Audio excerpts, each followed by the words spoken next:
The fault. We believe that all men are created equal. To the magnificent mosaic that is America. From radio beacon to radio beacon. I have a dream. Change has come to America. Believe it. Knock, knock. Who's there? Hey. It's a figment of your imagination. Randi Rhodes Show. Turn up your mind. The Centers for Disease Control and Prevention have issued a statement issuing a major food warning just before Thanksgiving. It says, do not eat romaine lettuce at all because it could be contaminated with E. coli. CNN senior medical correspondent Elizabeth Cohen joins us now. This is a big, widespread warning, Elizabeth. Oh, absolutely, John. Usually you see these things for a particular brand or a particular lot of food, but this is just all romaine lettuce. And let's take a look at the map to see how widespread this is. There have been cases in 11 states going all the way from Massachusetts to California. 32 people sick, and the culprit is not just E. coli, it's E. coli 0157H7, a particularly vicious strain of E. coli that can cause your kidneys to really basically shut down. Of the 32 people who've been sick, 13 have been hospitalized. One of them has had kidney damage. John? And Elizabeth, how close are investigators to pinpointing the source of all this contamination? You know what, John? They are not close at all. All they can say is just it's romaine lettuce from somewhere. And you may remember that exactly a year ago, there was also an outbreak of E. coli in romaine lettuce. And a year later, they still don't know where that came from. The best they can say is that it's from multiple outlets in Arizona, California, and Mexico. So even a year later with the outbreak last year, they still don't know where it came from. Give me All right, a Elizabeth break. Cohen for us. Thank you very much. In the meantime, be careful. Be careful what's in your refrigerator. Yes, be careful, everybody. Be careful of your refrigerator. Be careful of your family. Be careful of romaine. And we're talking all kinds of romaine. Just romaine, calm, and carry on. But go through your refrigerator. They're even telling you that if you put romaine in your refrigerator, and you even threw out the romaine that's in your refrigerator, and they don't care what kind of romaine it is. It doesn't matter if it's, where it was grown. It doesn't matter if it was a whole romaine. It doesn't matter if it was chopped romaine. It doesn't matter if it's part of a spring mix, a summer mix, baby romaine, a salad mix, Caesar salad mix. It doesn't matter. If you don't know if the lettuce is or is not romaine, they're saying throw it out and disinfect the drawers, sanitize the shelves. Oh, my God. I guess deregulation is a good thing, right?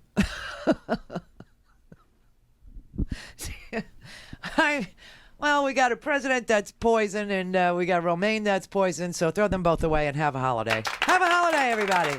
Here are a few tips for how to do that. Poor people that get together with their family members who are Trumpanzees, Cult 45 members. God only knows what you're going to face, okay? We have a president who's spending his 215th day at a Trump property in his presidency. And for a guy who just sits there and watches television, why does he care where he is? I don't even know. So you could begin with that, or you can do these things. These are the etiquette rules, okay?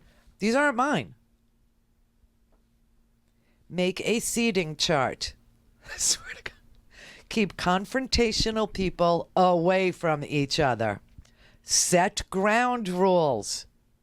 Think of conversation starters. Keep topics broad and general. Focus on what you have in common. Do not drink. That's going to be tough for people. Drinking escalates the debate. And bring up sports, TV, movies. I swear, it's in everybody's newspaper. It's, you have all different, pieces of advice. I put it in the front of the homework. I put it at the top. Not that, because it is actually the most important. I mean, we have mass shootings everywhere. Now, the hospitals are used to taking in the injured. Now they are the injured. A school used to be a safe place for kids. Now it's not. Churches used to be a place where you would go and, look for, solitude, solace, some sort of connection to something bigger.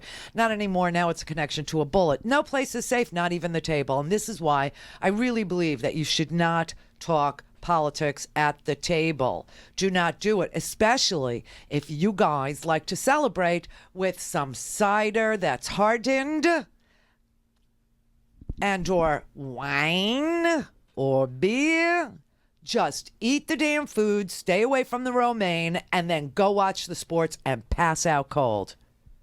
If it does get confrontational, if somebody says something to you, for example, you invite somebody who is obviously a Trumpanzee, and they go, who invited the women?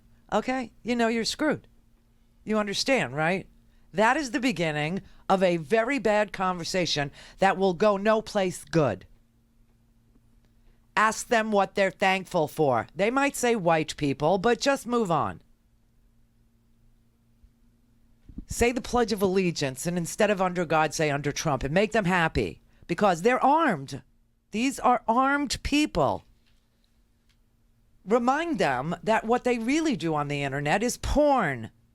It's a $1 billion industry. Tell them it has more traffic than Reddit. It has more traffic than Gab or The Base. Yes, we know about it. Okay, just tell them. You got a computer in there and you can go watch porn.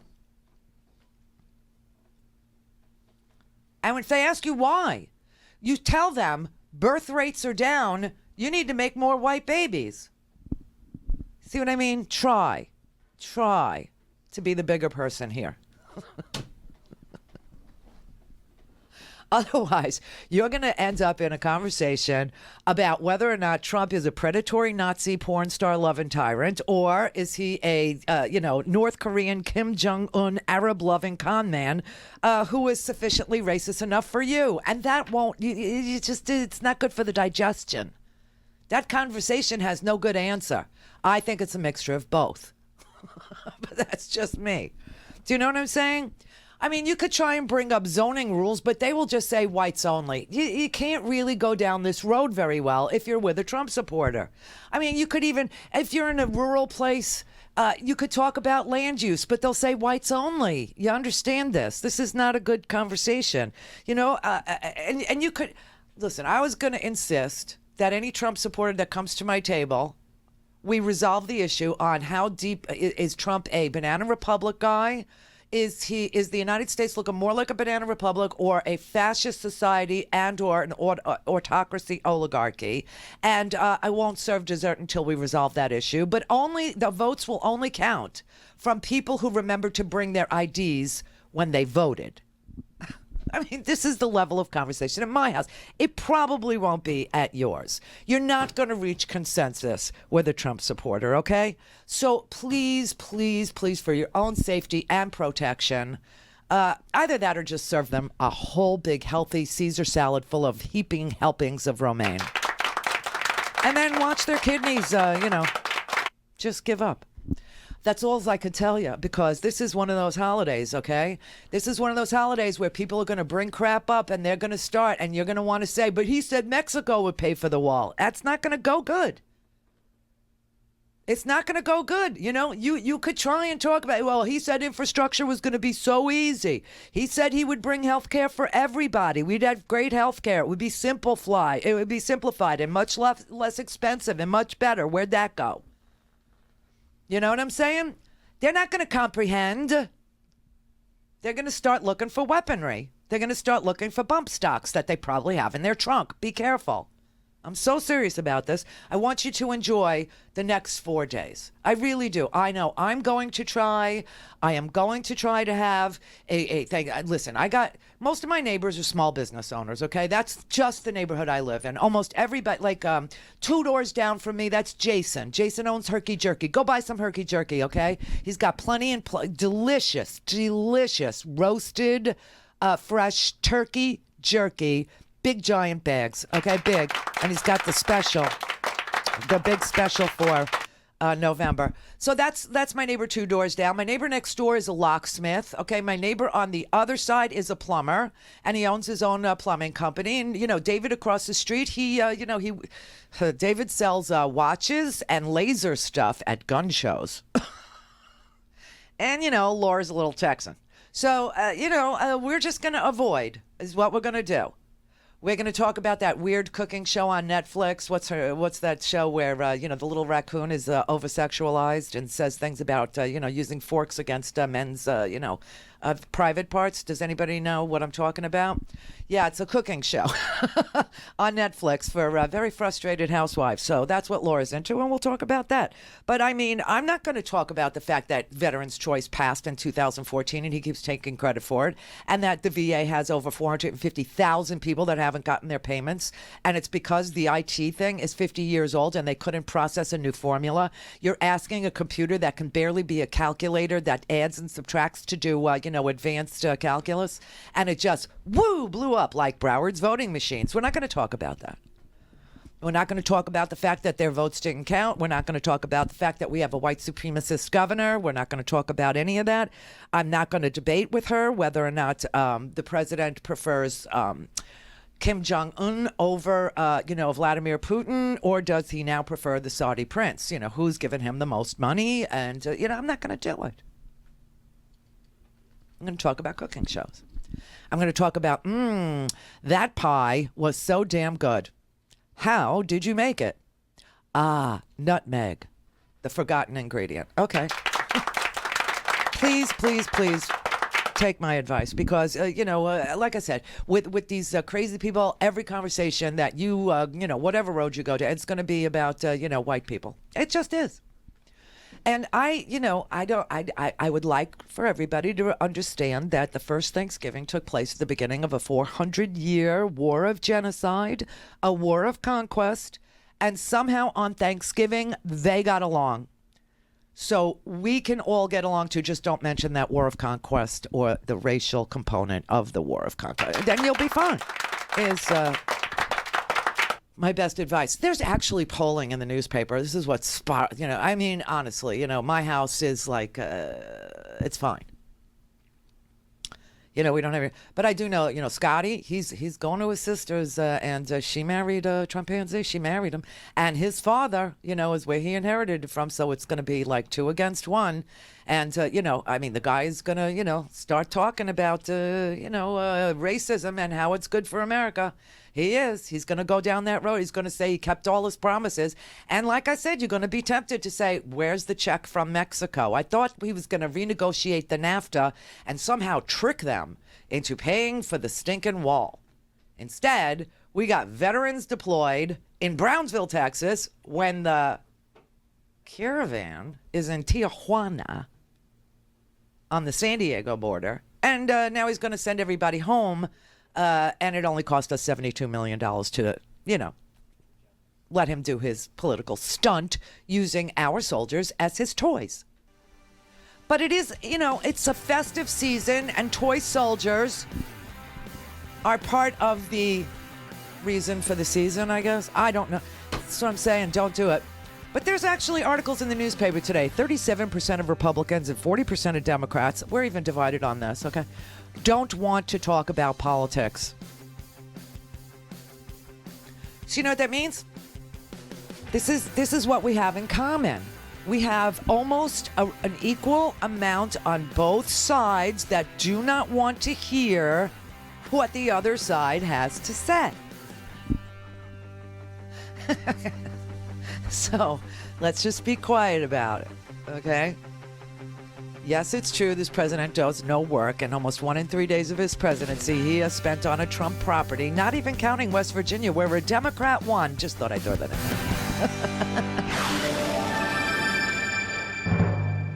Thanks, Randi at RandiRhodes.com. Go for launch. Speaking truth to power, the Randi Rhodes Show.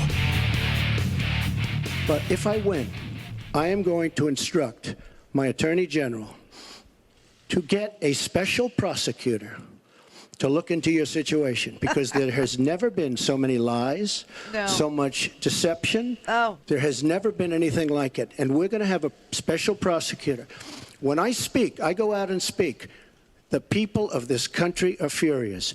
In my opinion, the people that have been long-term workers at the FBI are furious. There has never been anything like this, where emails and you get a subpoena.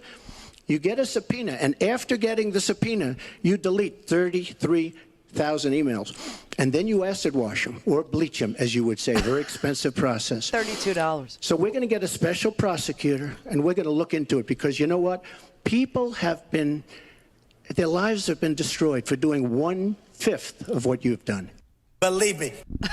And so now it turns out that of all the things he promised, great health care, infrastructure was so easy. He was going to get Mexico pay for the wall. We're going to have, everybody's going to get health care. And, it's like, it turns out that is the one promise that he sought to keep, is that he was going to use the Department of Justice to hunt his political enemies, which, last night I tweeted at Randi Rhodes. Lead, follow at Randi Rhodes, or get out of the way, as they say in the military. Okay?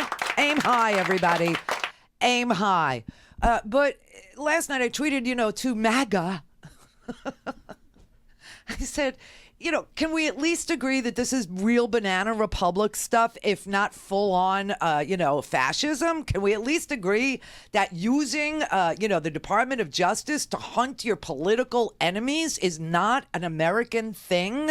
That this guy is acting like some freaking Mussolini, and that this move right here, we reported this yesterday, I think before anybody else, because it came out, in the New York Times as we were doing the show. And I thought it was important, because what I say is important it's just a fact. So we broke that story yesterday. Actually, the New York Times, Maggie Haberman and Mike Schmidt broke that story yesterday, and we relayed it to you. And then that's all they talked about last night. Why? Because it's important to know whether or not the president is using a nation of laws to hunt his political enemies. You don't use the law. If you want to get, if you have a political rival, with him, everybody's an enemy. Okay, except for the Saudis, except for Kim Jong-un, except for Vlad and Duterte. Everybody else is an enemy. It's so fascinating. But if you have a political enemy in this country, you either run against them, or you stand on your soapbox and at the top of your lungs, you would say everything that you believe this person, is wrong about, and you use, that kind of political speech. You don't use the law to go after your political enemies. My God, man, that is sick. That is like so twisted. So again, like I said, do not debate people over, unless you're in California, you could celebrate that you're all blue. Same for New York, same for New Jersey, same for Connecticut, same for Massachusetts, same for Maine, except for Susan Collins. Same for, there's a million places where you don't have to worry about it anymore. Isn't that pretty? Isn't that nice? And you know what is so interesting is that it's, the blue states support the red states, but they don't want to hear this. They really don't. So if you have a red stater who walks in and goes, who invited the women? Okay, just calm down. Don't drink. Get through it. And then at the very end, like when you're ready to, enjoy Black Friday, just get Steely Dan's Black Friday, put it on, make it incrementally louder and louder and louder and louder, and they'll leave. They will go. Do not do Metallica or speed metal. They like that. It's killing music, So, anyway, in our house, we will be debating whether or not, Trump is a fascist. Is he simply an authoritarian? Is he somebody who uses the tricks of fascism?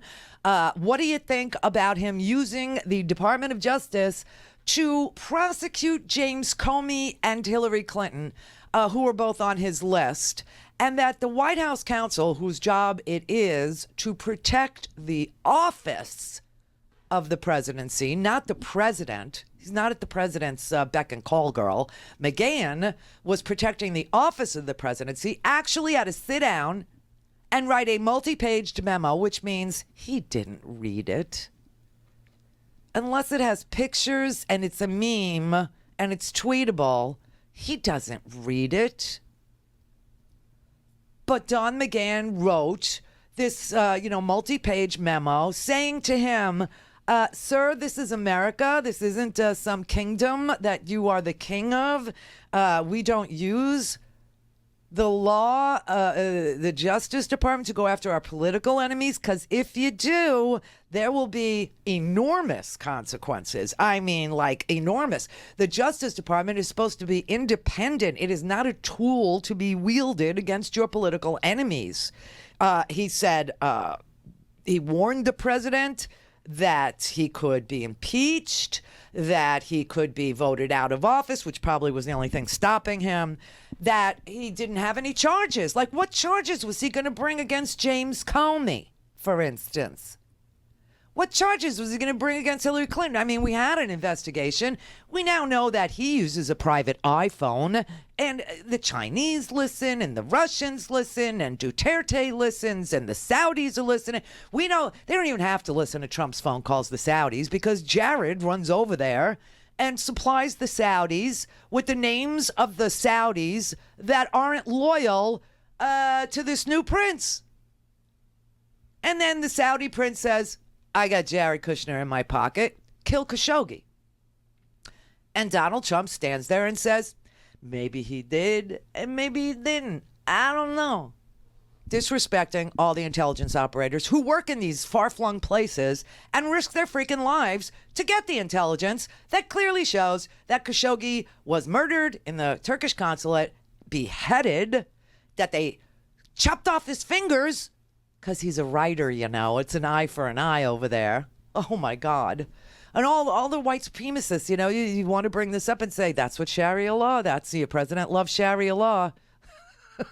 It ain't going to turn out well. Do you know what I'm saying? It just isn't. They'll say, well, at least they repress their women properly. Do you know? It's just can't work.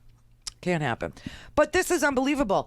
The Justice Department, in this, deeper into this New York Times article, Donald Trump privately asked the Justice Department this spring, okay? He's been this spring. So we're talking like April, okay? April.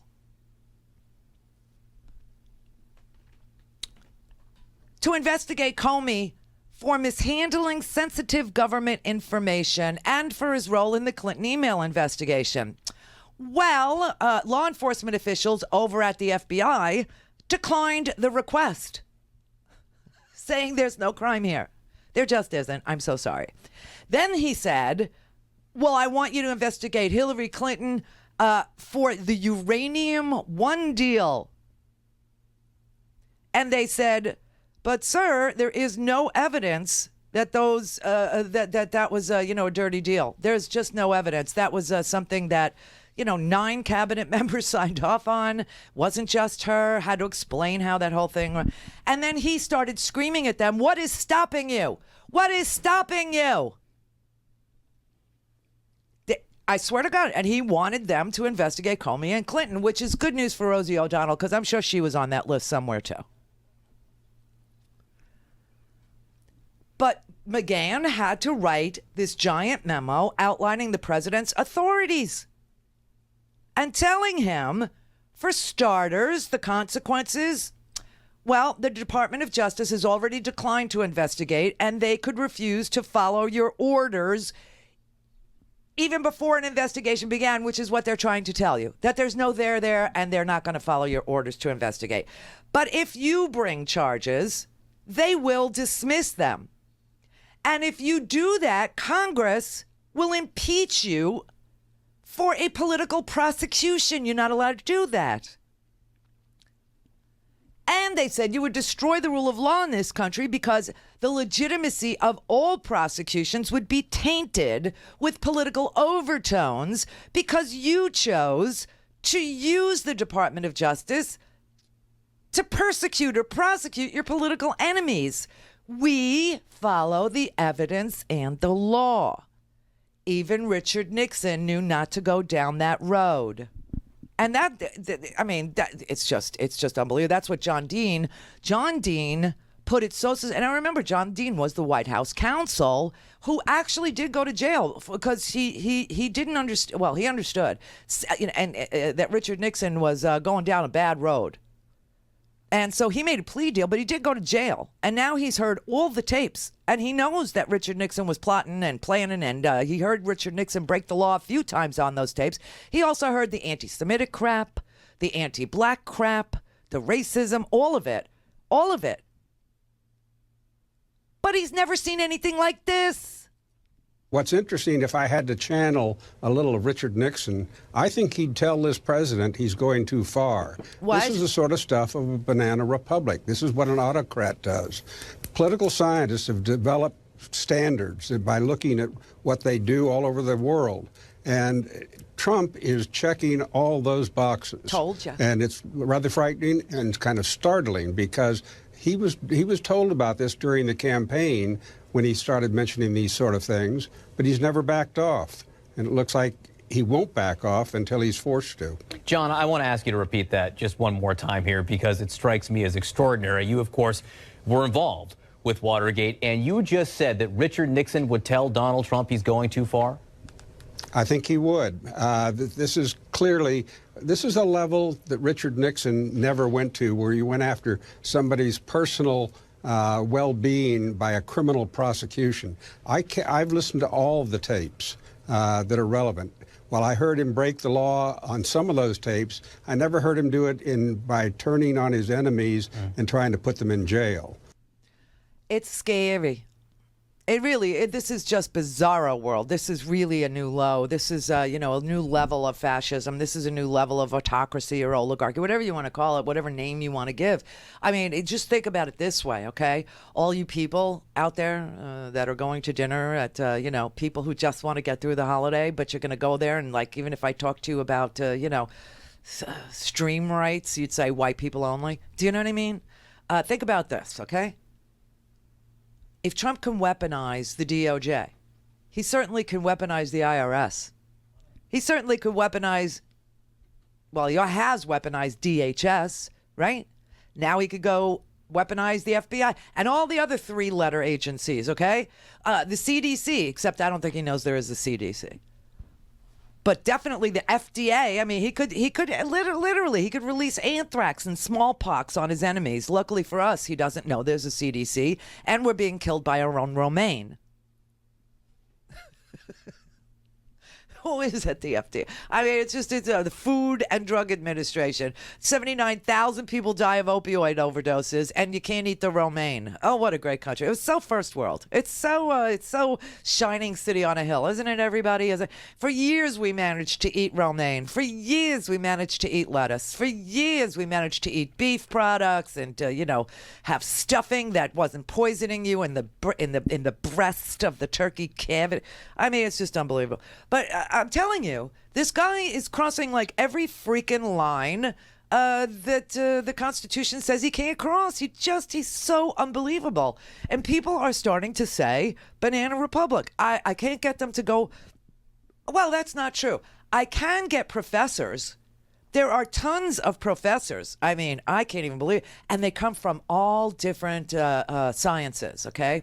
There are professors at Yale who study everything from history to sociology to philosophy to psychology. There are professors that study civilization, anthropology, and they've all said there is a test for fascism. And Trump is getting like 3 Benitos. Do you know what I'm saying? Like a Mussolini?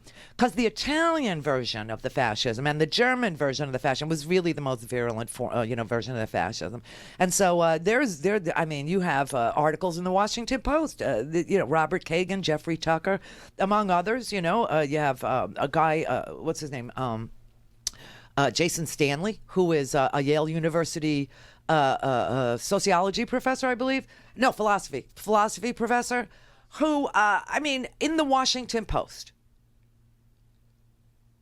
they've now included videos in the Washington Post, as you might know, because a lot of people imbibe the news online. And so they've created like videos to go along with the stories. Well, there are stories in the Washington Post that grade Donald Trump on the 11 attributes of fascism. And they talk about, hyper-nationalism and militarism and the glorification of violence and the readiness to use it in political venues, at rallies, the chanting and the lock her up stuff and the no due process thing and the fetish, I can't say that word, when you have a fetish is, can you say it? Fetishizing? Fetishization. It's like politicization. I can't say that either. The zation words. Like if you would not think English was my first language because I can't say the Zation words. I used to not be able to say subsidy. But people, called me up and was so nasty about that. I had to, get it in my vocabulary but I can't say the Zation words, like politicization. I have to say it super slow. Fetishization.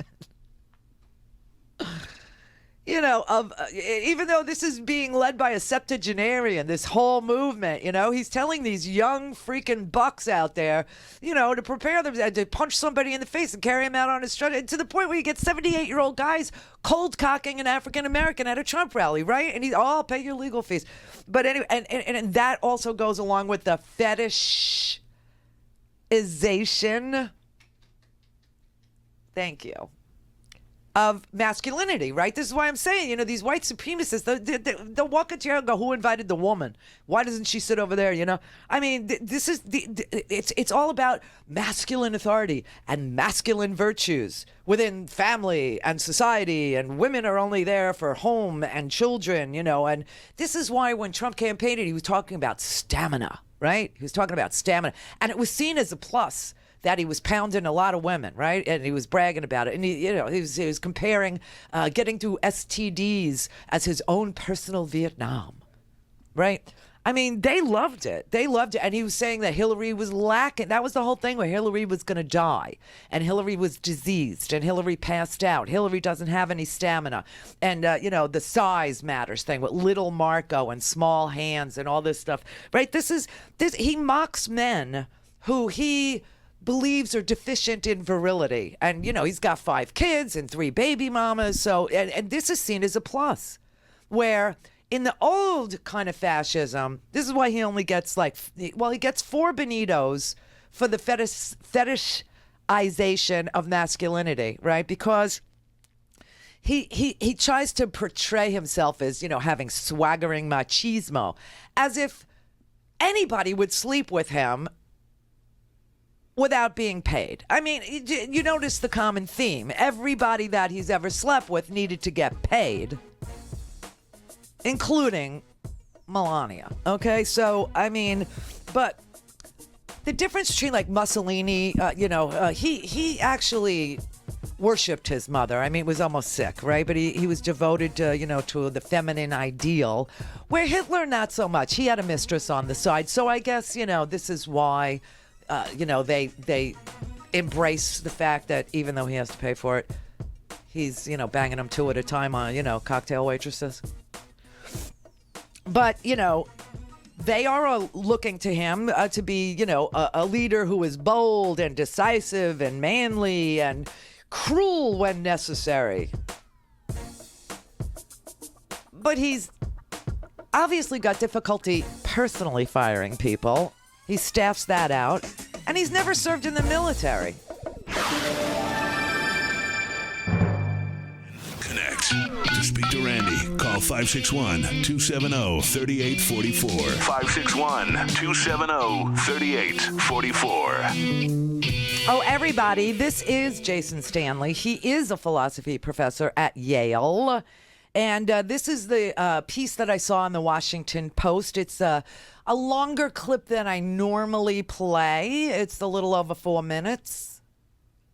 It's very, very important.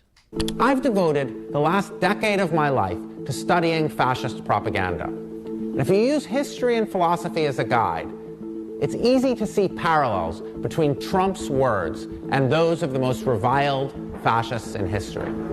That scares me, and it should scare you too.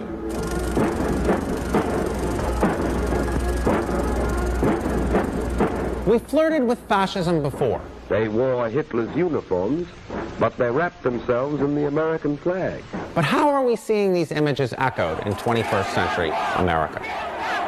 Well, the formula for fascism is surprisingly simple, and it gets repeated a lot. Italy and Germany, of course, but fascist movements are on the rise today in India, Myanmar, Hungary, Turkey, and right here in the United States. No matter where they come from, fascist politicians everywhere are cut from the same cloth. Fascism first takes root when politicians conjure up a faith in a mythic past, a past supposedly destroyed by liberals, feminists, and immigrants.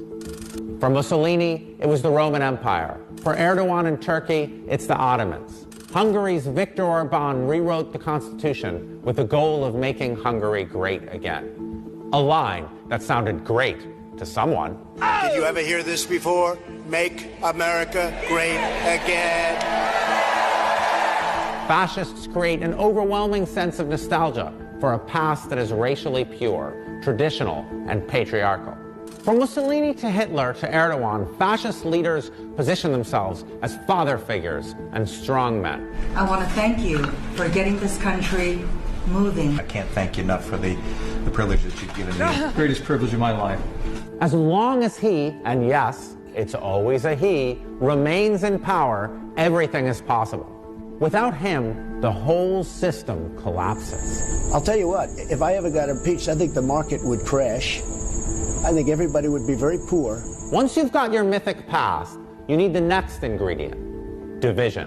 Whether it's between Germans and Jews, Hindus and Muslims, citizens and foreigners, whites and blacks, fascists succeed by turning groups against each other. The Nazis said Jews had no value because they supposedly did no mental or physical work.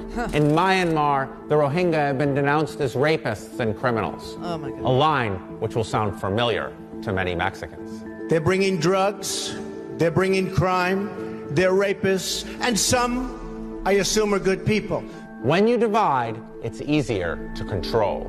Once fascism has taken root, it spreads through propaganda, and in particular, a kind of anti-intellectualism. They can make anything bad because they are the fake, disgusting news. Fascists attack the truth because truth is central to a free democracy. It's somebody's version of the truth, not the truth. Truth is truth. I don't mean to go like... No, it isn't truth. Truth isn't truth. This environment creates a petri dish for conspiracy theories. Have you seen this symbol at a Trump rally recently? It's a sign for a popular online conspiracy theory that the deep state is working to bring down Trump. It's not a million miles away from Viktor Orban's wild campaigns against a global Jewish conspiracy. Nagy testű ragadozók úszkálnak a vízben. Ez így Soros György határokon átnyúló birodalma, rengeteg pénzzel és nemzetközi nehéz tüzérséggel. With truth under attack and lies running wild, no one can agree on what's true anymore, and fascists love it when that happens. You might think I'm trying to frighten you by making these parallels. And do you know what? I am. My parents survived the Holocaust. And my grandmother, in her memoir, wrote about how Jews in Germany didn't see the Nazi threat until it was too late. In 1937, we were still able to leave the country, she wrote. We could still live in our homes. We could still worship in our temples. We were in a ghetto, but the majority of our people were still alive. I want you to be scared.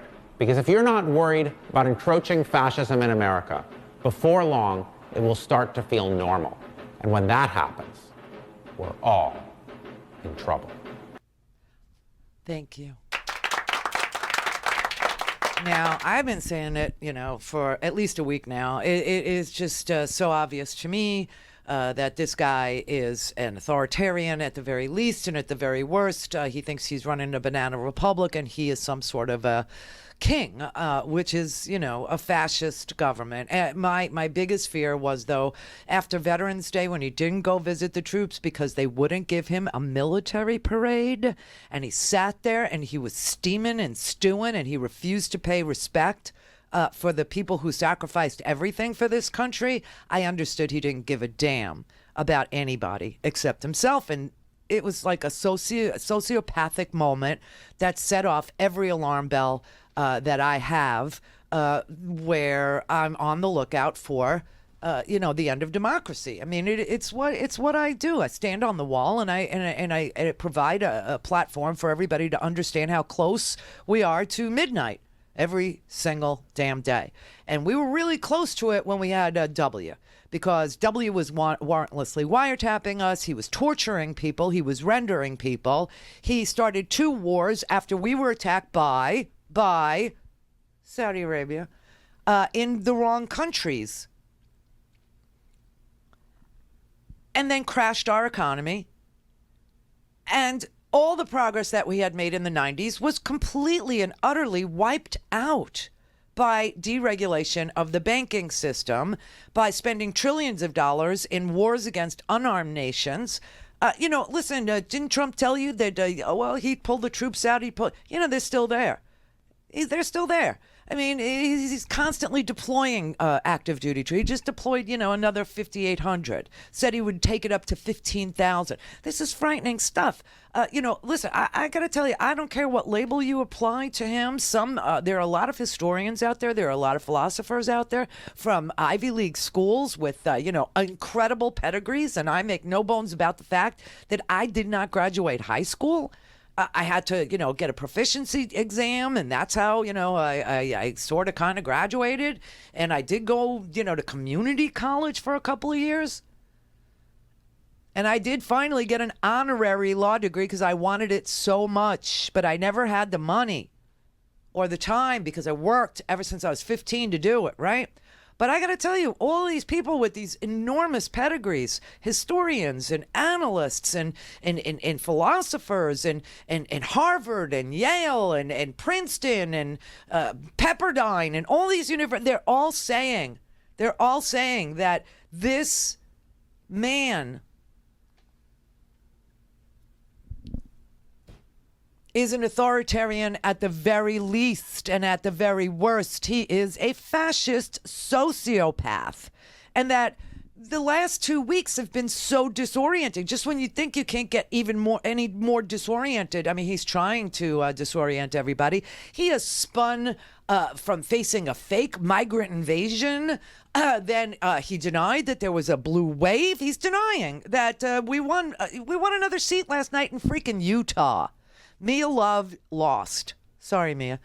She lost last night, and you've got a Democrat there in Utah that's about to take the oath of office and become a House member from Utah, for God's sake. Well, that's 38, okay? We got a runoff election in Mississippi, and I swear to God, Mississippi, if you saw that debate last night, did you see that debate last night between Mike Espy and Dr. Jekyll Hyde, whatever her name is? I mean, they asked her about these comments she makes where, if you asked me to a public hanging, I'd sit in the front row with you, and then talking about, historically black colleges. That's what she was referring to. Well, those schools, those colleges, they got some liberal students. Maybe it would be better if they didn't vote. So that was her response to a question about whether or not they wanted to put polling places on college campuses like Ole Miss and stuff like that. And she was like, well, those other colleges, meaning historically black universities, HBCs, those people are liberal and we don't want them to vote. So maybe, just based on that, it's not a good idea. And last night they asked her to apologize, and she had to read her apology. And her apology was like, if I offended anybody, and she said, you twisted my words. And poor Mike Espy, who only wants to talk about issues. I mean, he really does. He's a former agriculture commissioner. He's a former House member. He cares about health care in Mississippi. He wants to expand Medicaid. He's got ideas about education. He's got, things that he wanted to get out in this debate. And she, was taking up all the oxygen in the room with her fake, if I offended anybody, because you twisted my words. And Espy said, I don't know what's in your heart, but I know what came out of your mouth. No one twisted your words. It was live, on tape. It's what you said. So Mississippi is having a runoff election between a Democrat and a Republican, and that should have been a slam dunk. You see what I mean? We are definitely in great shape as far as the House goes. The Senate, so far it looks like they gained one damn seat. It's the same exact Senate as it was before, which is bad for, packing the courts and compromising the judicial system, which, by the way, Trump was tweeting to the Chief Justice of the U.S. Supreme Court today because Justice John Roberts put out a statement saying, listen, Mr. President, we don't have, Clinton judges and Bush judges and Trump judges and Obama judges. We only have constitutional judges, and Trump couldn't take that, that kind of criticism because he's so manly, And don't forget, if you piss off Trump, he'll tweet at you. He will tweet at you, everybody. And so he tweeted at Justice John Roberts. He said, you do have Obama judges. And they have a different point of view than the people who are charged with the safety of our country. As if we should just let him break the, he's talking about changing the asylum laws with an executive order, and the courts found, no, you're not a king. You can't change the law with an executive order. Congress expressly said what the asylum rules were, and you can't change them. He said, it would be great if the Ninth Circuit was independent, but if it is, why are there so many opposing views on border and safety cases filed there? And why are a vast number of those cases overturned? Please study the numbers. They are shocking. We need protection. We need security. These rulings are making our country unsafe, very dangerous, and unwise, with all exclamation points. This man is dying to violate the Constitution, and he wants a Supreme Court that's going to say, go, do it. We will enable you. And he doesn't have that.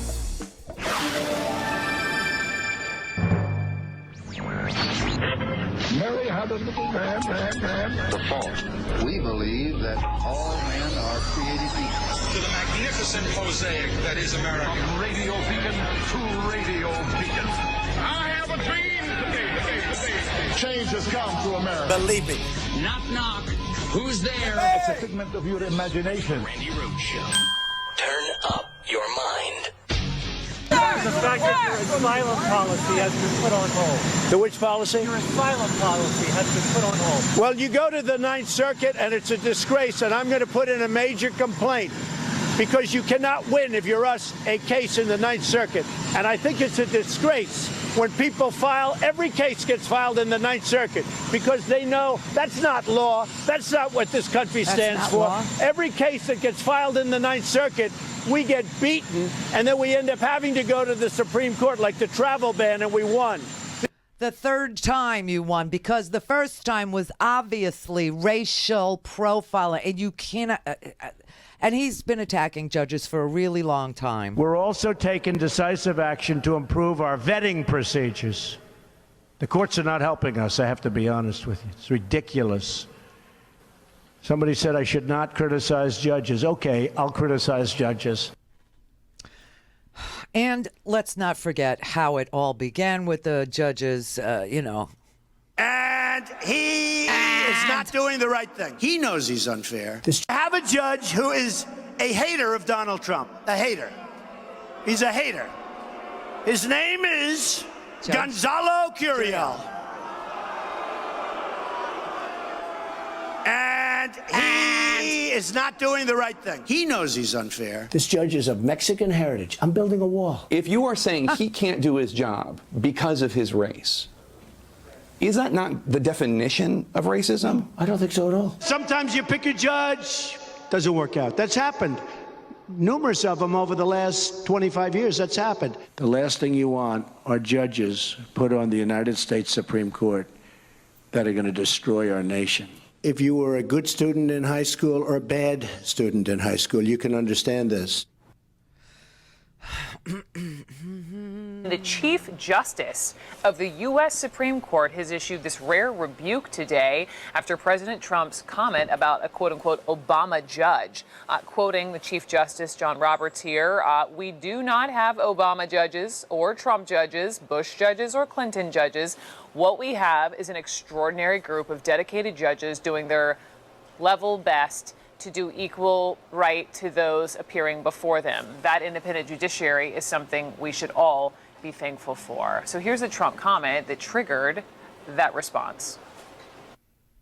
The Ninth Circuit, we're going to have to look at that because every case, no matter where it is, they file it practically. I mean practically, for all intents and purposes. They file it in what's called the Ninth Circuit. This was an Obama judge. And I'll tell you what, it's not going to happen like this anymore. The president was speaking in reference to the judge who temporarily blocked the Trump administration from barring migrants at the southern border from seeking asylum. Yeah, because you can't issue an executive order and overturn legislated law. That has been passed by the House, passed by the Senate, and signed by a president. You can't do that with an executive order, see? And this president just has absolutely no respect for anybody or anything where he comes up a loser. And he comes up a loser because he asks the court to do illegal things like, forget that I defrauded students at Trump University. That was Judge Curiel. Just forget that I defrauded students, ordinary people trying to better themselves, by taking $36,000 of their money and promising them some sort of an inside education on how, you become a real estate mogul. And he provided absolutely nothing to them. Or the case where he refused to show apartments to black people twice and lost. Or the case where he took his casino that was bankrupt and issued stock where everybody lost their shirt except for him. Fraud case. Seriously, and then he appoints a acting attorney general who is obviously a political hack who was paid $1.2 million. Listen, Whitaker had this, marginal career as an attorney. He was making about $74,000 a year in Iowa. And then all of a sudden, he makes $1.2 million from an obscure, dark money, undisclosed funded group that we mentioned to you before called FACT. Okay. And they said that they were a nonpartisan organization. They applied for 501c3 status, a nonprofit status. They were nonpartisan. They were only looking at ethics violations, which is hysterical.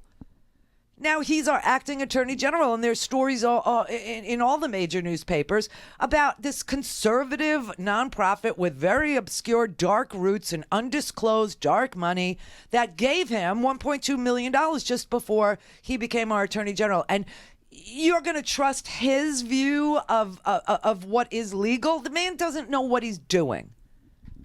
And so he got into a thing today with Justice Roberts because, he's such a tough, masculine, powerful, decisive dude that if you piss him off, he'll tweet at you. And he's been tweeting at John Roberts all morning. How rare is this kind of thing?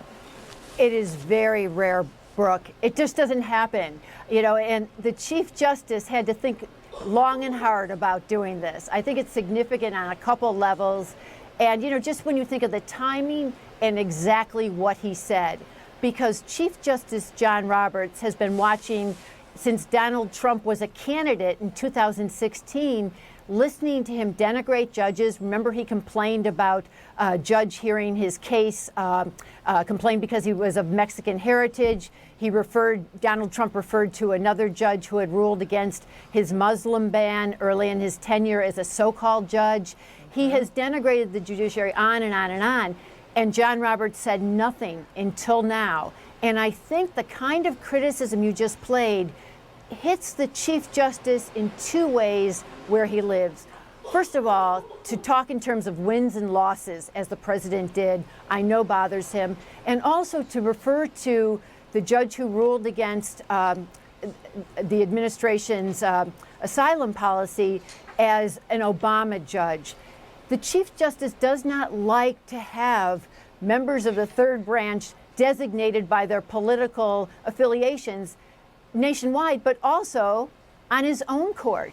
You have to remember, Brooke, that he's presiding over a court that's very tightly divided 5-4. The 5 conservatives were all appointed by Republican judges, the 4 liberals by Democratic judges. So he himself is constantly hearing criticism, not from the president, but from others about how political the court might be. And I think this time he just decided to step in and try to offer a counter message. You know what I think? I think that Justice John Roberts has seen the politicization, there you go, of the Justice Department, the appointment of Whitaker, who is a hack and a crony and a paid shill for the conservative, dark money interests.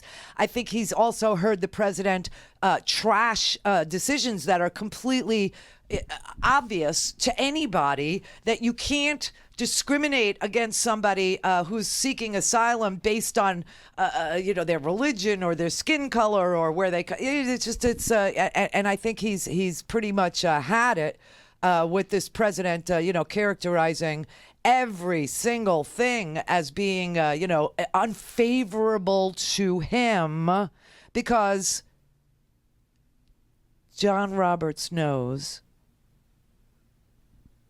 that this president knows nothing about the law. If I win, I am going to instruct my Attorney General to get a special prosecutor to look into your situation. It's just awfully good that someone with the temperament of Donald Trump is not in charge of the law in our country. Because you'd be in jail. See what I mean? I think they've kind of had it. Either that or they got to know Kavanaugh. And they went, wow, he really is a drunk. Look at the crap he sent us. I mean, I don't know which it is. I really don't. They're very, they're very tight-lipped up at the Supreme Court. But honestly, they're a rebuke of the President of the United States from the Chief Justice of the Supreme Court. He is screaming out, oh, my God, he's sending like drunks and another Clarence Thomas to us. Really? This is what we need? And he's criticizing, different circuits that have come and said you can't change the law because you want to, and you can't prosecute your political enemies through the Justice Department because you want to, that this is not a banana republic. This is not a fascist country. It is a nation of law, not a nation of men. And you will come and go, and we will still be here, and we have to protect the Constitution because you're not going to be here very much longer. All right, Lee in California. Oh, hi, Randy. Hi, First Lee. time, long time. Wow. You're the best. You're the best. So, listen, I saw this article today. I wanted to see what you thought about it because I think it kind of changes the whole color of the Jamal Khashoggi thing. Mm-hmm. I saw this article on BusinessInsider.com, and they're saying that the U.S. State Department said that the reason that Khashoggi originally got barred from media in Saudi Arabia in 2016 when Trump was still a candidate, but they said that the reason was because Khashoggi criticized Trump in Saudi Arabian news reporting, and that's why they banned him. Not because he said anything bad necessarily about the government, although he did, I guess, criticize them too, but it was the fact that he criticized Trump that actually got them to ban him. And I think that kind of says that there's some deeper stuff going on there. And and tie that together with the story that we've had for, a really long time about how Jared, the Secret Service didn't even know he was going, okay? Jared surprised everybody, turned up in Riyadh, went to Saudi Arabia to clue in the new prince who is out of the order of succession, right? This is just some random pick. This was a power play. So Jared flew over to Saudi Arabia to clue in MBS and tell him who was disloyal to him and was not going to be supportive of his his princedom or whatever you would call it, his reign. And then Jared flew back, and then all of a sudden, people got brought to the Ritz-Carlton. One of them was tortured to death. The rest of them were coerced into giving billions, their billions, to this prince. Jared flies back. Everybody sees, the timing of it. And now you find out that Khashoggi, he didn't even criticize Trump. He said that Trump's Middle East policy will be different from what he said as a candidate. That's what he said. Right. Right. That's all he said. So, yeah, I mean, but the idea that Trump is lying, he keeps saying, I have no business in Saudi, I don't make money with the Saudis, when clearly we have endless videos of him saying, I make millions. They spend $40-50 million on apartments in my building, or I make a ton of money. They like to buy toys from me, and they make $1 billion a day. So why don't I like them? The whole thing is so, it's so predetermined. Like who he's going to protect and who he's going to be loyal to in this world, even if they murder American residents, even if they murder American journalists, even if they murder. I mean, if I were Jim Acosta, I don't know. I'd watch my back. I mean, they took away Khashoggi's ability to write in Saudi Arabia. They took away his ability to appear on television in Saudi Arabia, the Saudis did. And so that's why Khashoggi put himself in self-exile, came to Virginia, and applied for residency here, which he was given. And that's why he was here writing for the Washington Post. Well, obviously, the ties go deeper than even we know. Oh, it's deep. Oh, yeah. Oh, come on. You know how deep that is? I'll show you how deep it is. Hang on a second.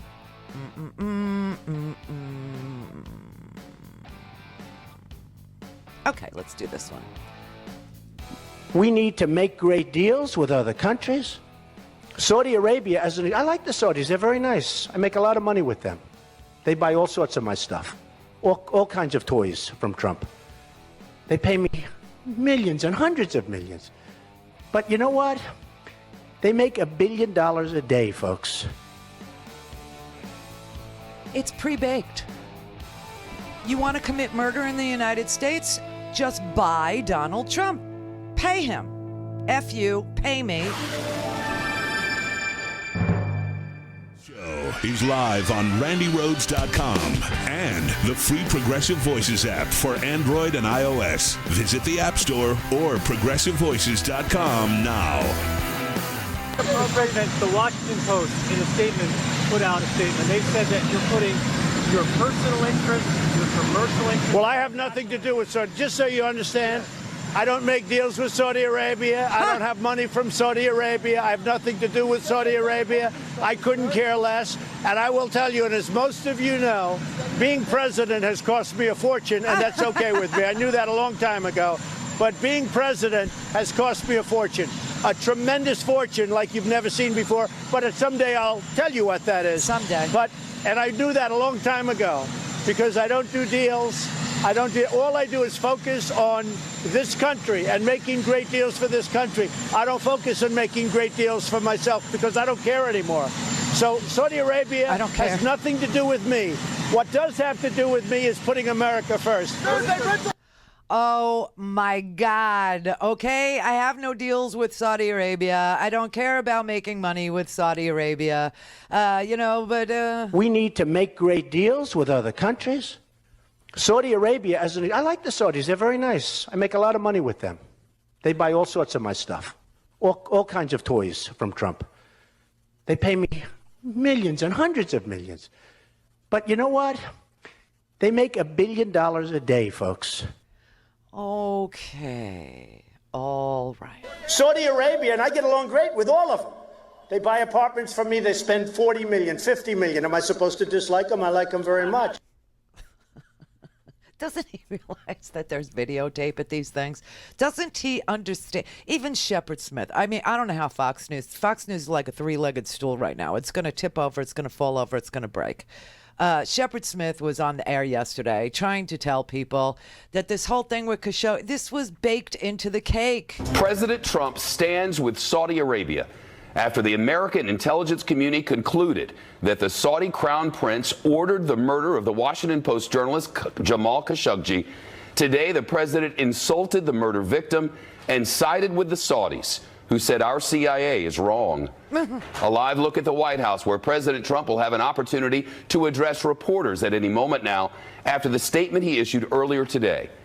We now know that the Saudi hit squad tortured and killed Jamal Khashoggi inside the Saudi consulate in Turkey.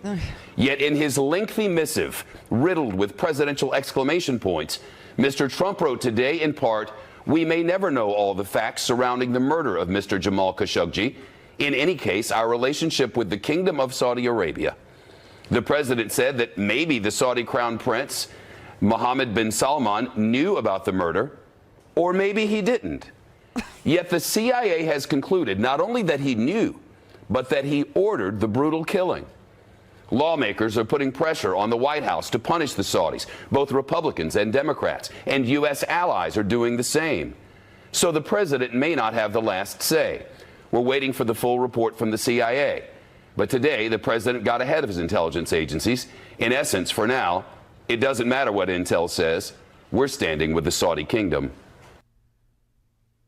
Isn't it interesting, everybody, how Fox News is beginning to sound a lot like CNN? The world is a very dangerous place, and because it is, we should let murderers get away with it, especially if the murderers are paying us lots of money. Money. That's the top and the bottom line of the president's response today to the murder of the American-based Saudi journalist Jamal Khashoggi. Last month, Khashoggi went into the Saudi consulate in Istanbul to pick up some papers so he could remarry. While his fiancée waited outside, he was set upon by a Saudi hit team, which included a pathologist with a bone saw. They murdered him and dismembered him. The CIA has concluded that the hit was ordered personally by the Saudi kingdom's de facto ruler, Crown Prince Mohammed bin Salman, MBS. Those are the facts in front of President Trump. And make no mistake, they would put any president in a difficult spot. Right. The leader of a close ally implicated in the assassination of a political opponent who'd been living on American soil. Any president would have tough choices to make about how to balance geostrategic and economic interests with things like human rights and American values that may seem squishy at first. Except that opposing thuggish behavior has always been a very self-interested part of U.S. foreign policy. And ensuring that no country thinks it can just reach out and whack somebody is hardly a squishy concept either. President Trump, however, chose to set that aside and make it all very simple. We're not going to give up hundreds of billions of dollars in orders and let Russia, China, and everybody else have them. It's all about, for me, very simple. It's America first. Saudi Arabia, if we broke with them, I think your oil prices would go through the roof. I think that your oil prices. It's a very simple equation for me. I'm about make America great again, and I'm about America first. Okay, so the president's priorities are plain to see, but keeping them honest, he gets there by playing fast and loose with the facts. That CIA assessment, which we and now other news organizations have confirmed with multiple sources, the president says never happened. They did not make that assessment. The CIA has looked at it. They've studied it a lot. They have nothing definitive. And the fact is, maybe he did, maybe he didn't. Maybe he did, maybe he didn't. The president used those same words in his statement today. He also added, we may never know all the facts, which sounds eerily like his statements about Russia's attack on the 2016 election. Keeping them honest, though, even if he doesn't know all the facts, he certainly does know enough. And according to the outgoing chairman of the Senate Foreign Relations Committee, he should certainly know better. Republican Bob Corker wrote, I never thought I'd see the day a White House would moonlight as a public relations firm for the Crown Prince of Saudi Arabia. Absolutely correct, sir. It's just so interesting. There is no other way to report this except that the president of the United States has been paid. The president of the United States is somebody who's been greased. He's compromised 40, 50 billion. They buy apartments for me. They buy toys for me. They buy a lot of stuff from me, you know. And of course, Jared Kushner in late October went to Riyadh, made an unannounced trip. The intelligence officials were caught off guard. The story is that they stayed up, the two princes, and by that I mean Jared Kushner and, Mohammed bin Salman. They had a sleepover. They had a pajama party. They stayed up until 4 o'clock in the morning, several nights together, and they swapped stories and they swapped planning strategies. And remember, Jared Kushner didn't have a security clearance because he lied so many times on his financial disclosure forms. But it doesn't matter because Donald Trump, the president, was letting Jared Kushner, and the president can, declassify anything, including the presidential daily brief, which is what was going on there. And so Jared was reading the president's daily brief with the highly classified rundown of the latest intelligence intended only for the closest advisors and the president of the United States, who are all security cleared, except Jared didn't have that. And then all of a sudden, the prince in, Saudi Arabia, he ousted his cousin, Prince Mohammed bin Nayef, and he took his place as next in line, and he upended the established line of succession. So Jared gets on an airplane, and he flies over to the Saudis, and they stay up till 4 o'clock in the morning in their footy pajamas, eating chocolate and giggling like schoolgirls. And then bin Salman asks him, who's going to be disloyal to me? I know you see the intel. And Jared told him. He told him the names of the Saudis who would be disloyal to him. That's according to 3 sources who have been in contact with members of the Saudi and the Emirati royal families since the crackdown. What's the crackdown? Do you remember what happened before they killed Khashoggi? This prince, after Jared tells him who's going to be disloyal, takes the people on the list and arrests them, dozens of members of the Saudi royal family. And he imprisons them in the Ritz-Carlton Hotel, and he doesn't allow them to leave. And some of them are tortured, and some of them are tortured to death.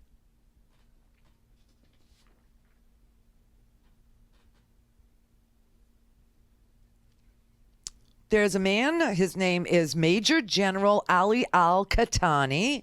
He was one of those that was arrested and brought over to the Ritz-Carlton. He was tortured to death at the Ritz-Carlton. Qahtani's body showed signs of mistreatment, including a broken neck. It was, quote, twisted unnaturally as though it had been broken. Bruises and burn marks that appeared to be from electric shocks. That's from a New York Times report. And it's the senior U.S. government worried about Jared Kushner's handling of this sensitive information and foreign policy issues having to do with the Saudis, because he goes there and then all of a sudden this happens. Then he comes back. Then he goes back over there after this happens. And now Khashoggi is dead. And he's also tortured. But, you know, what he did to those other Saudi royal family members was he used this general as a example of what would happen to them. You know, when they physically tortured him, they electric shocked him, then they twisted his neck. I mean, they literally just broke his neck. And they said, that is what's going to happen to you if you don't get with the program. And when we say get with the program, we mean give us at least, you know, multiple millions of your dollars so we know you're loyal to us now, because we're taking your money. And he coerced all these royal family members into giving him billions of dollars. Now, if Jared Kushner talked about these names and Donald Trump said he could, gave him permission to give that to the Saudis, there's nothing you can do under the law. But if he did it on his own, then he violated federal laws around the sharing of classified information. But we don't know the answer to that either. What we do know is he mysteriously goes in October, comes back on November 4th, and then all of a sudden all these royal family members are taken prisoners. Some of them are tortured, one of them is tortured and killed as an example to the others. They fork over millions and millions and millions of dollars to the Saudi crown prince. They pledge fealty to him. And then Jared, on November 4th, Jared comes back, and on November 6th, which is 2 days after the detention at the Ritz started, Donald Trump tweets. 2 days after they start detaining the members of the family that are on the list that Jared supposedly gives them, Donald Trump tweets, quote, I have great confidence in King Salman and Crown Prince of Saudi Arabia. They know exactly what they're doing. This is while they were torturing their own family members. And he then writes, ... in another tweet. This is the 2 days after they take all these people to the Ritz, right? He wrote, some of those they are harshly treating, which means he knows what's going on in there. Some of those who they are harshly treating have been, in quotes, milking their country for years. And so Donald Trump tacitly, through a tweet, tells the Saudis, go ahead and torture this guy to death. Go ahead and, milk him for all the money. Go ahead and, coerce them and hold them hostage. Jared gave you the right list. These are the people. And they did. They signed over billions of dollars in personal assets to the Saudi government. Then, he tweets, they take them on the 4th. Jared comes back. They take all these people as soon as Jared's on U.S. soil. 2 days later, Trump tweets, they know what they're doing and they deserve it.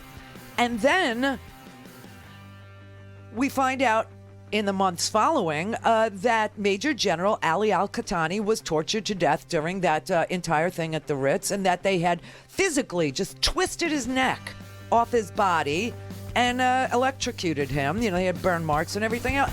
And Trump loves it. Speak with Randi, dial 561-270-3844. That's 561-270-3844. We put out a statement on Saudi Arabia, which I guess most of you have seen. and we'll see how that all works out. It's a very complex situation. It's a shame, but it is what it is. It is what it is.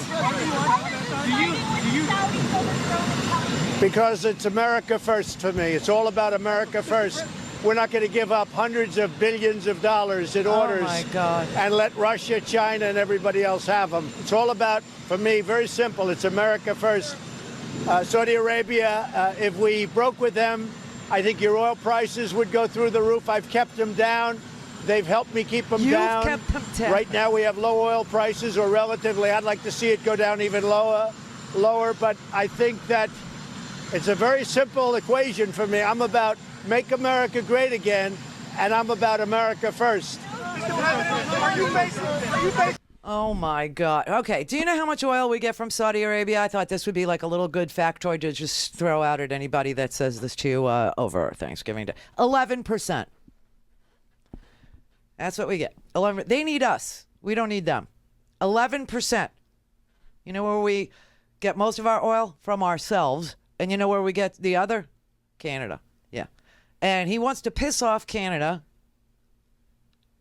and sidle up to two petrol states, Russia and Saudi Arabia. I wonder why that would be. They pay him. It's all transactions to him. Not transactions on behalf of America first. No, transactions on behalf of Trump first. You could murder, remember the movie Goodfellas when Henry Hill is explaining to everybody watching, because there's the narrative. Ray Liotta, reads, a narrative over the movie. And so there's this one narrative where he's explaining what a good fella is. It just means, hey, you're a good fella, you're a good fella. And really all we are is protection for people who can't go to the police. That's how Trump sees himself. He sees himself as protection for murderous dictators who can't go to the World Court to get relief. Okay, they can't go to The Hague. They can't go to Interpol. By the way, everybody at Interpol, today was the day they were going to pick this Russian to give. They rejected him. You see what I mean? So they've been trying to get protection for themselves every way they can. That's why Donald Trump is packing the courts here. But right now, Donald Trump sees himself as a good fellow. He sees himself as a mob boss. He sees himself as the guy that Russia and Saudi and the Hungarian dictator Orban, Duterte in the Philippines, Kim Jong-un. He sees himself as the guy who can offer protection to people who can't go to the police. So you want to murder somebody? F you, pay me. Oh, you had a fire? F you, pay me. Oh, you want to kill, an American journalist? F you, pay me. And as long as you pay him, he doesn't give a damn about law and order or constitutional law or, the crime of assassination and or murder. He doesn't care about the emails. He doesn't care about private servers. He doesn't care about using an iPhone and being, listened in on. He doesn't care because he's the boss. He's running. And, this all started in Sicily. Brett was just reminding me. He said, he goes, all this mob stuff, okay? Because I was telling him about the Goodfellas thing. He goes, that's right. That's what it is. It's just protection for people who can't go to the police. He said, no, all that crap started in Sicily. Yeah, and it led to fascism, didn't it? Didn't it? So, I mean, this guy is like, if we survive him, and I'm not, listen, I'm not going to be, okay again until this guy is defeated. He's obviously telling you that, elections don't matter and your vote doesn't matter. And he was calling for new elections in Arizona. And he's saying, they're trying to rig it and I'll accept the results if I win. You know what I mean? And Hillary Clinton was like, that's horrifying. And it is. So our job is going to be to register here in Florida because we got 29 of those electoral votes. We're going to go out and register 1.4 million new voters. And guess who they'll be? They'll be felons who just had their voting rights restored. I have a friend, a very close friend, who years and years and years and years ago, when she was really young and stupid, got busted for selling drugs. And unlucky for her, she actually went to jail for 5 years. She hasn't been able to vote her whole freaking life. She's going to vote, and I'm bringing her with me this time. You see what I mean? That's going to be our job all this coming year because, 2020 is going to start right after the new year. I mean, we have the little break from Thanksgiving. We're going to have that until Christmas, right? And then come December 22nd, everybody's going to go on vacay, and they're not going to come back till January 2nd. And mark my words, that 2020 election starts that day. And it becomes our job to register new voters, so many of them that it can't even be close. He is going to try and tell people in droves by the millions that it doesn't matter if they vote.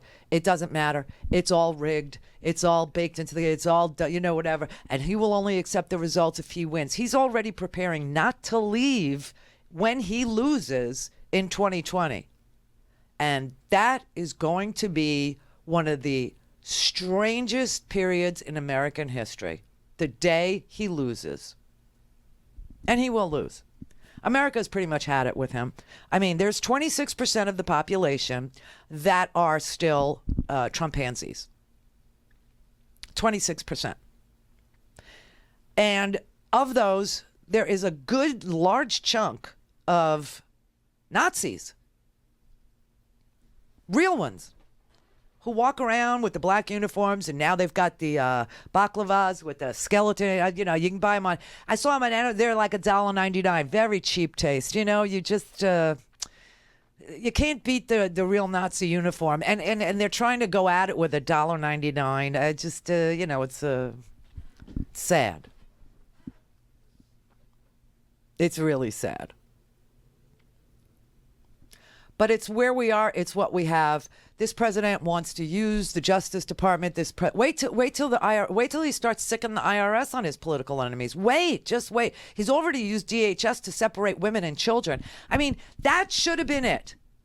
That really should have been it. I think it was for, most women in this country. I think that's why the blue wave was as big as it was. And it was huge. California was a freaking tsunami. Maine was a freaking tsunami. New Jersey, New York, Connecticut was a tsunami. Florida, who knows? Because we didn't get our votes counted. We just didn't. They came up short with, here's 2 boxes of ballots, and we just didn't get it. And we ran out of time, so we're going to have to use the original totals. And Georgia, it was baked into the cake because of the voter suppression. Why?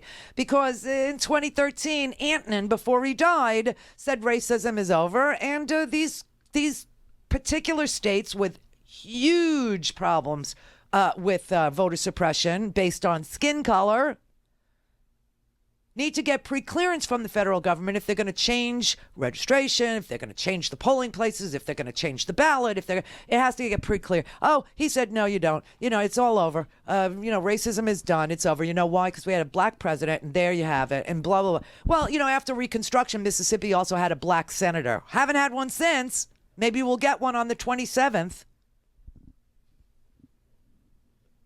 Brother David. Maybe we will, sister.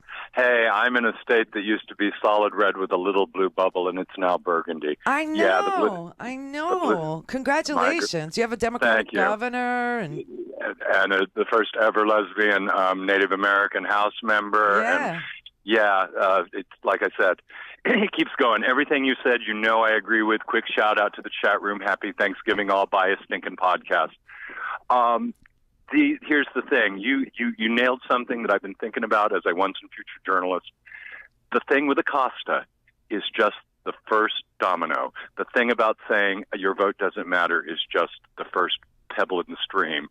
It's setting up this whole thing that we have proved 2 Tuesdays ago we aren't buying. And we have to, that's all I did for the last 3 months was register new people to vote. I'm going to do it in Florida, too. It's everything I'm going to do beginning January 2nd. I'm not going to stop until I'm done.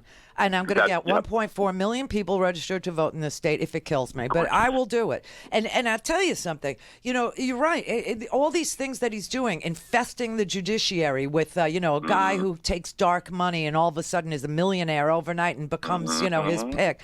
And the attack on the election and the fake migrant immigrant invasion and denying that there was a blue wave, and then the fiasco at the World War I memorial and a doctored video, to justify silencing Acosta, and then saying he doesn't have any business with Saudi after we've got hours of him at rallies saying that he loves the Saudis. They spend all kinds of billions. Over again. Yeah. You know what I mean? I do know exactly what you mean. It's endless. But I will tell you, like I said, these white supremacists, they don't think he's, going to keep his promises. They just think he is sufficiently racist.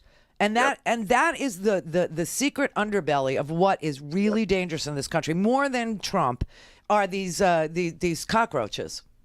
Yes. Have you seen Black Klansman yet? Yes, I love that movie. It talks about something that deals with that. Exactly. Okay. Best thing Spike Lee's done since Four Little Girls. Okay, so can I've been meaning to tell people about it since last weekend. I went to see. So Black Klansman, Spike Lee movie, is so good. Oh my God, it's hysterical, and it's also like bizarre and sad and true. It is so good. It's probably one of I think it is Spike Lee's best movie. And over Thanksgiving, it's so good. And I know over Thanksgiving people are going to be looking for a movie to watch. That is one to watch. It was awesome. Awesome. And also chilling at how it, without giving it away, how it brings it back to us having to look at where we are now. It killed me. I can't say enough good things about Everything old is new again. Kind of, sort of. I loved that movie. I got to tell you, I just freaking loved it. I haven't loved a movie in a really long time. Look, I saw A Star is Born. I won't give it away. But if anybody, out there, Lady Gaga, she's going to be an EGOT. She is unbelievable. She is amazing. But you can't beat the music in the Barbara movie, okay? Barbara, just got to say. Or Judy. But certainly Barbara. Evergreen. But she is, Lady Gaga is absolutely amazing in that movie, and so is Bradley. Bradley Cooper, yeah. Yeah, I mean, it's really worth seeing. It's a chick flick, obviously, but if you want to go see a movie, or it's on demand also. I think it's still $5.99 or something. But the Black Klansman is so freaking good. You can almost watch it with your white supremacists. Kind of, sort of, because of the way it so accurately depicts them. Yeah. That was his shock of recognition. Well, sister, I had to call you and wish you and the Howard and the Loretta and the staff and everybody out there in Randy Land the most wonderful Thanksgiving. I am thankful for you all. I'm thankful for us. I'm thankful you're alive. You've had a terrible, terrible time there. I mean, it's been quite a year. Yeah, it's been quite a year. For those of you who don't follow all the time, Brother David, his house burnt down, and he's living in Kansas. Man, you are tough. You are a tough cookie. You got to give it to you. It takes one to know one. Love you. And just think, in less than little over 2 months, Maxine Waters will be the head of the Financial Committee, and financial records will be subpoenaed. Yes, they will. Love you always. Thank you. I love you more. I tell you, we're going to start to see stuff. I cannot wait for them to be sworn and seated in January. Everything's going to change. We're just in this, lame ducky thing right now, and I told you it was going to be a slog. Susie in Oakland Park. Hi, Randy. Hi. First, your hat is great. I love it. Oh, thank you. Yes, great. everybody, prepare for Christmas. Go buy a hat at RandiRhodes.com. In the top right-hand corner, you see like a little white oval. It says merch. Click on that and buy a hat. Buy a T-shirt for somebody who's a Randy lover, or we had somebody who went to a heavy metal concert. She went to Vixen. I don't know if you remember that girl band. I mean, I'm more of a Bangles, but she went to a Vixen concert, wore it. Everybody loved it. So yeah, it's a great T-shirt. It's fierce. I wore it to Publix this morning, and I live in Trumpville. Yeah. But nobody knew what it was. Maybe some did. I hope they did. Oh, that's cool. But I just wanted to tell you a little bit of levity in this awful place we're living in. Oh, please. I was in the produce department and, just shopping for some carrots, and I heard a couple. One was, they were looking at the lettuce, and the other one screamed, "Don't buy the Romanian! Don't buy the Romanian! The Romanian will poison you!" Romanian. The Romanian, not the... All right, okay. It is so ridiculous. They are so stupid. They are deplorable because they're so dumb. Don't you love what deregulation has done for us? We've had 2 E. coli outbreaks in leafy greens. Well, because we have no inspection. CDC We have and no EPA. inspection of It's of our produce. I mean, it's just so unbelievable. But just like I said at the beginning of the show, everybody remain calm and carry on and change the subject. If anybody brings up politics, so you can sit back, relax, and enjoy the show, watch a movie, watch give Black them some Klansman. Romanian. Shut them up. Yeah, that too. I mean, that's desperate, but keep some handy. Well, listen, you're talking about these Hitler Youth. Oh my God! Around. They get it from the charter schools and the homeschooling. Homeschooling! What a boon that's been to our American experiment of diversity. Brings us progress. Yeah, homeschooling. I love it. It's like we'll protect you. We'll protect you. What are you protecting them from? Others. Yeah, maybe you do want some romaine. Maybe you do. Just keep it handy. No, seriously. Here's a really good trick. And I mean this from the bottom of my heart because I'm very thankful for you. I truly am. If somebody starts with the politics and you suspect that they're coming from a bad place, just ask them, what are you thankful for this year? Okay? Try that. Buy a stinking podcast.